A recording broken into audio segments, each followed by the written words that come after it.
Which fits right into our fifth dialogue, which is in our final dialogue, on building a pro-democracy movement. We have Jamie Raskin and Josh Silver, who will join us. Josh is the CEO of United Republic, which challenges the undue influence of big money and special interests in American politics. Prior to that, he was president of Free Press and campaign manager of the successful ballot measure for clean elections in Arizona. Maryland State Senator Jamie Raskin, my state senator, has had a big impact in Annapolis since his 2006 election, starting with passing nearly 50 bills in his very first term. He's a professor of constitutional law at American University's Washington College of Law, where he directs its Marshall Brennan Constitutional Literacy Project. He's a past winner of Fair Vote's Democracy Champion Award, and perhaps could almost retire by winning it every year, but we do give it to other people as well. So thank you. Can we just start talking? You're on. That's real democracy. I like it. National popular vote was mentioned on the way in, and let me start with that because the national popular vote will give us, for the first time in American history, a presidential election where the winner is the person who actually gets the most votes, and that's why they win. And we saw in 2000 what it means to have a system where the popular vote loser can win and the popular vote winner can lose, and the stakes are increased for all kinds of strategic electoral mischief at the state level, and so on. What I learned from this process, introducing it in Maryland, this was the first bill that I put in with the help of Rob Ritchie and Fair Vote and John Koza and the National Popular Vote campaign. What I learned is, one, you've got to be partisan in politics because politics is partisan, but you can be partisan and nonpartisan or transpartisan at the same time. And I think building a democracy movement requires people, everybody, all citizens, but especially people in public office, to think both as big D Democrats and little d Democrats, and big R Republicans and little r Republicans. When we were pushing the NPV proposal, members would come up to me in our cloakroom and say, I am interested in your national popular vote thing, but who's it going to help really? Who's it really going to help? And I'd say it's going to help whoever gets the most votes. Whoever gets the most votes wins, And they say, okay, but really, who's it going to help? Us or them, Yeah. And they were always assuming there's some strategic partisan dimension to it, and you kind of have to work through that and analyze it. But I think it can be done. And you also cannot assume that people can't handle a complicated idea. And the national popular vote cannot be condensed to 10 seconds. It might take 60 or 90 seconds to fully explain it, but it's an interstate compact that states enter, and they agree to cast their electoral college votes for the winner of the national vote rather than the winner in their state. And that's the bridge that's going to get us from our current chaotic, broken, and vulnerable electoral college system to one where we're bound by the national popular vote. So it can be done. Since we passed it in 2007, more than a dozen states have passed it, and we're more than halfway there in terms of collecting the electoral college votes that we need. We do have to ask people to think as citizens as well as partisans. And the founders themselves are a great example of that, because when they wrote the Constitution, they were trying to think beyond party. They were trying to think about the common good. The minute they got involved in politics, they all became partisan brawlers and hacks, and that's just the nature of the system. And you have to consciously try to push people to be both within partisan politics and outside of it at the same time. So, hi folks. I have one important point. Jamie Raskin has the least legible handwriting I've ever seen in my life, which is no small thing because I've met a lot of doctors. But I thought about this rather audacious title for this discussion, building a pro-democracy movement, and I want you folks to think about. I want you to think about the democracy movement in sort of the largest sense first. And then I want to kind of drill down to some pragmatic ways that those who are working on electoral reform, no matter what form it is, can actually constructively work with others who are working in the broader democracy movement. So when I was in my 20s, I went to a dear old friend who was and is an amazing activist, and I said, well, I don't know, I'm going to work at a refugee camp. He's like, no, you got to do structural reform. I said, well, what is structural reform? And he explained to me this idea that structural reform are these structures that make our society work. And namely, they are, and I agree with him, they are media, which are sort of how do people get information? How do we make sure we have an informed society that can actually participate in a democracy? And the electoral system and campaign finance system that makes sure that the people who are elected actually represent the people and their constituents and not just a handful of special interests.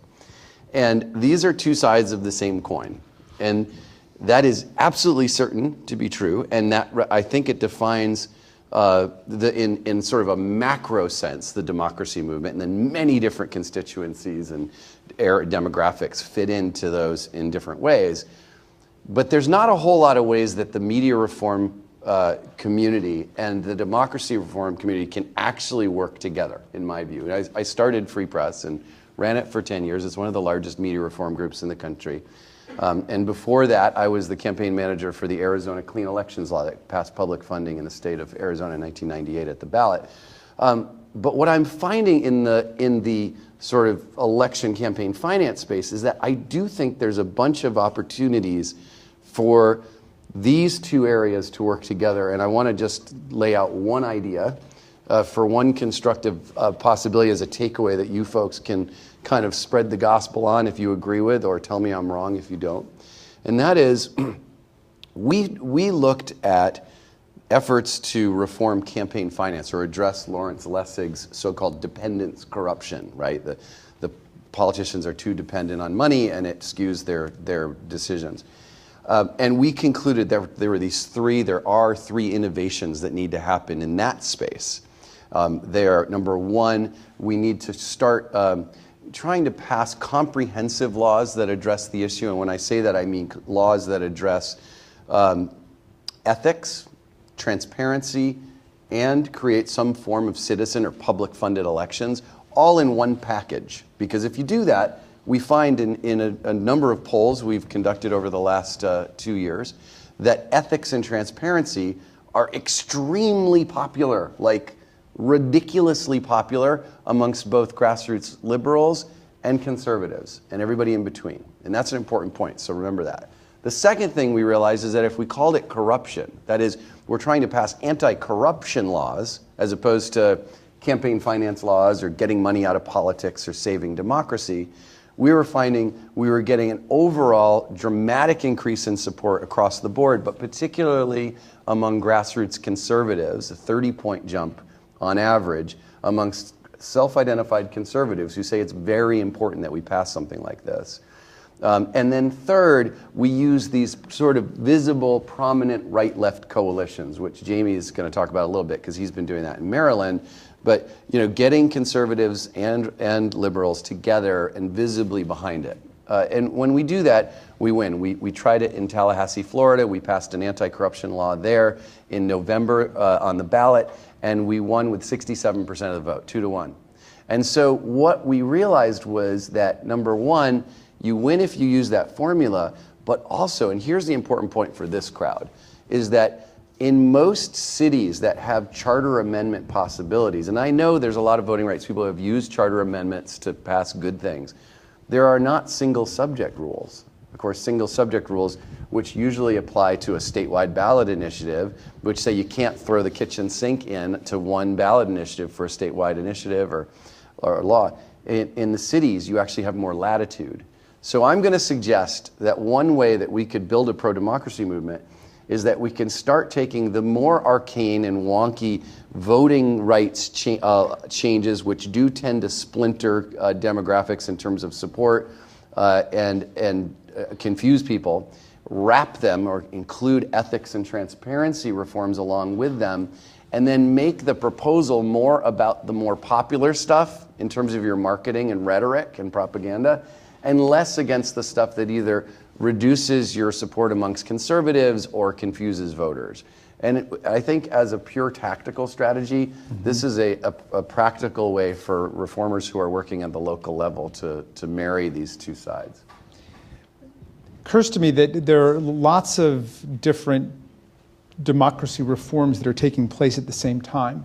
And a democracy movement wants to be comprehensive enough to absorb all of them. I mean, there are people who are still disenfranchised. For example, you're sitting in a city where 600,000 tax-paying, draftable American citizens have no voting representation in Congress, just left out. Washingtonians like Puerto Ricans, American Samoans, Guamians, and ex-felons in still 8 or 9 states. And so that's at the simplest level of suffrage. And you're right that there's a right-left coalition that can be formed around that. I'll tell you the story about what happened with ex-felon voting in my state. In Maryland, when I got elected, I went to see a state senator who'd been introducing a reenfranchisement bill for a long time, named Gwendolyn Britt. And I told her I wanted to help on it because I'm the senator from Fair Vote. I'm a suffrage radical. I want everybody to vote, And I'd campaigned on restoring voting rights, and she said, I'll get back in touch with you. And she came to me 3 weeks later. I'd still not even spoken on the floor of the Senate at that point, and she said, we got the ex-felon voting bill out of committee. We'd like you to be the floor leader on it. Would you do it? And I said, oh my God, I'm honored. I'm delighted. She said, well, don't be that honored or delighted. You're the only white senator willing to do it. I said, all right, well, I'll take it. However, the minority leader gets up and says they want to give the right to vote back to murderers and rapists and armed robbers and all of these felons. And Gwen turns around. She says, it's your turn. You can get up now. But I had an argument for them that moved some of them. I said, the vast majority of people who will be reenfranchised under our legislation, unlike the people that you're talking about who are never going to get out of prison, are in for nonviolent offenses. And I said, take one of my constituents, for example, Jack Abramoff. Okay, now Jack has been sent off to federal prison for 6 years for offenses against democracy. If anybody should be disenfranchised for life, it's someone who has corruption offenses. But we do believe the purpose of imprisonment is rehabilitation. We will stand up for even the voting rights of a hardened felon like Jack Abramoff. And so then everybody wanted to speak for the Jack Abramoff Voting Rights Act. We passed it. We reenfranchised 88,000 people by changing the image of what it is we were talking about, what we were doing. So, the big issue that we confront today, of course, is the money issue, that people feel so disempowered and demoralized by money. And I think it's been the strength of a lot of the groups that have convened us to show that it's not just the money. The money is overlaid on a series of antiquated electoral structures that haven't caught up with the rest of the world. So we've got to deal with some universal voting suffrage issues at the same time that we deal with reforming electoral structures, redistricting, the instant runoff of voting, making elections more competitive, at the same time that we're dealing with the money issue, which is a crisis foisted upon the American people by the Roberts Supreme Court with a 5-4 vote in the Citizens United decision, where the court, for the first time in American history, transformed every corporate treasury in the country into a potential political slush fund for the CEO.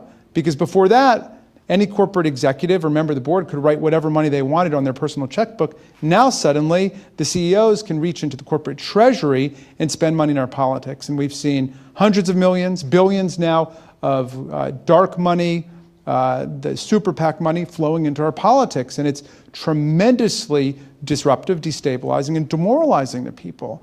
And they understand the way that it is skewing the political system. So the last idea that I'll throw out there is legislation that I've introduced in Maryland called the Shareholders United Act, which says simply that any corporation that wants to get involved in politics can do it after they've had a majority vote of the shareholders saying they want to do it. Because the premise of Citizens United is that the corporation is speaking for the shareholders. But somehow the shareholders don't know anything about it and they never get a say in it. So this says they've got to have a vote first on a political budget before the corporation goes ahead and spends. Then the corporation has to disclose any expenditures to the shareholders. So if the Supreme Court is going to make corporations for the first time an active part of our political process, then we've got to make democracy an active part of corporate law so that the corporations have to pay attention to the shareholders. And the last thing I'll say, because we are a little behind time, right, Rob?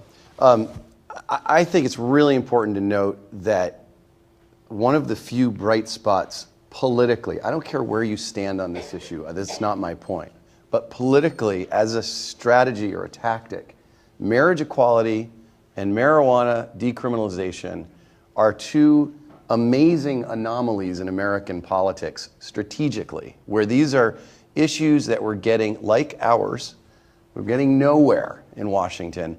And leaders of those movements, 25 years ago for pot, 12 years ago for marriage equality, really doubled down on their state strategy.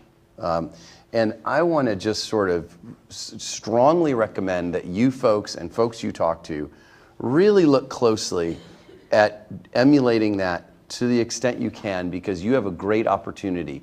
You have an issue that can move in cities and states, not just states, like marriage equality and pot for the most part are stuck with just at the state level.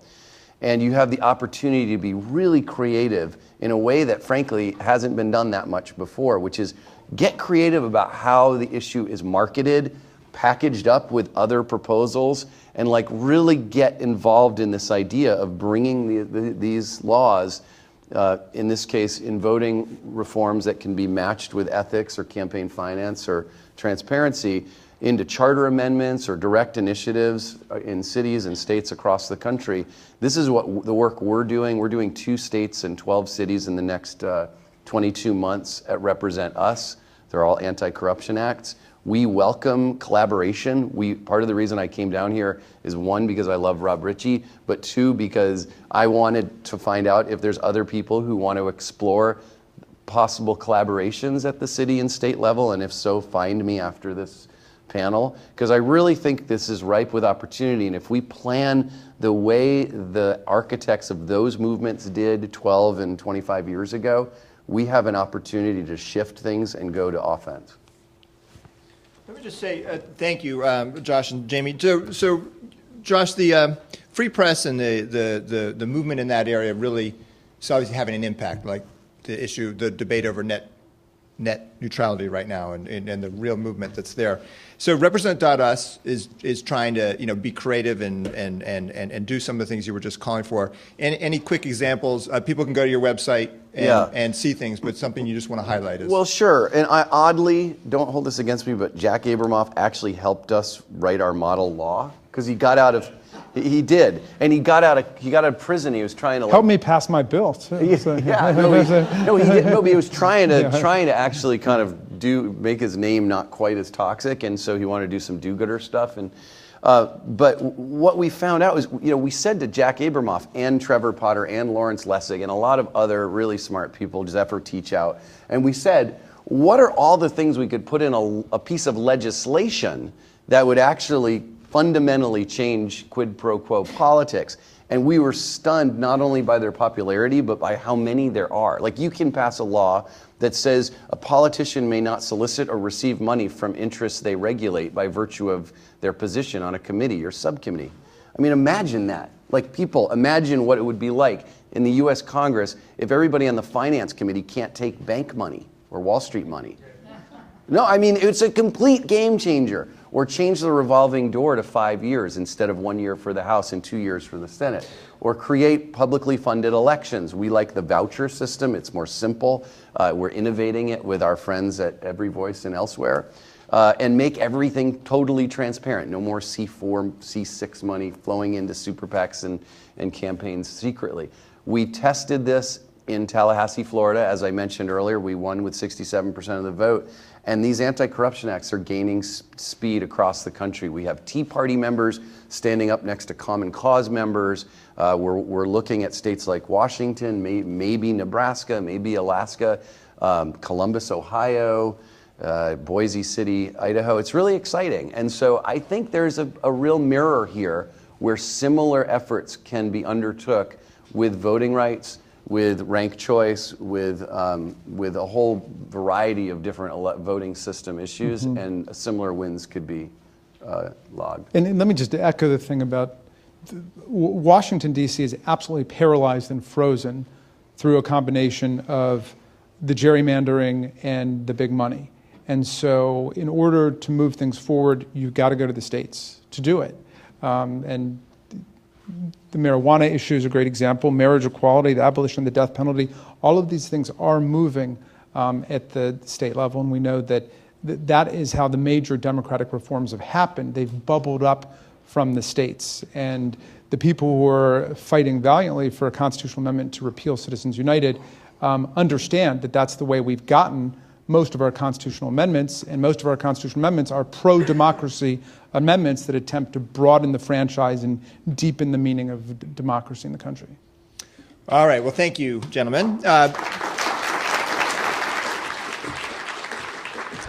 So Josh and Jamie, I know Jamie has another event he's doing soon, but maybe they can both linger. I think some of our other speakers will be here, some of the Fair Vote folks. I want to stress that agenda that we presented, this one that we believe empowers the 227 million eligible voters to be registered voters, to be participating voters, to have votes that count, is all statutory. We did talk about a constitutional right to vote, but when we talk about that effort, we talk about a local movement to make the right to vote real and all the gamut of things that we can do at a local and state level. And then fair representation, voting for Congress. We talked about the gerrymandered locked up seats. By statute, we could make every district in the country, and we have a plan at fairvoting.us that does this, where no district is only represented by one party. I mean, it's really remarkable that the votes are there. This is just by empowering the votes that are there, making those 227 million votes count. National popular vote, every vote would count equally, and the one with the most votes would win. That could be done by statutes that's moving in the states, ranked choice voting, and so on.